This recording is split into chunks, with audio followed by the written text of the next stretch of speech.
பேசக்கூடிய இந்த முதல்வர் அவர்களை பார்த்து ஒரே ஒரு கேள்விதான். 2021 சட்டமன்ற தேர்தலில் திமுக தேர்தல் பிரச்சாரத்தை மேற்கொள்ளக்குள்ள என்ன சொன்னீங்க? வன்னியர்களுக்கான இடஒதுக்கீடு அதிமுக அவசர காலத்துல கொடுத்துச்சு, நாங்க உங்களுக்கு நிச்சயமா கொடுப்போம்னு சொன்னீங்க. அப்ப தெரியாத அவங்களுக்கு சாதிவாரி கணக்கெடுப்பு நடத்திதான் கொடுக்கணும்ட்டு.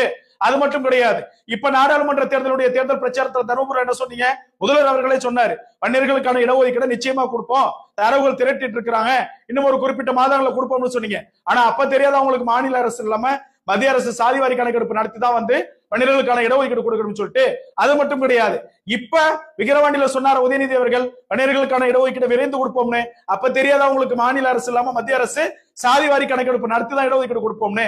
வன்னியர் சமுதாயத்தை வெறும் வாக்கு வங்கியாக மட்டுமே பயன்படுத்தக்கூடிய முதல்வர் அவர்களுக்கு நாம் சரியான பாடத்தை புகட்ட வேண்டும். இடஒதுக்கீடு என்பது நம்முடைய உரிமை, நம்முடைய மிகப்பெரிய கனவு. இடஒதுக்கீட்டை பெற்றே தீர்வோம் ஐயா அவர்களுடைய வழியில்.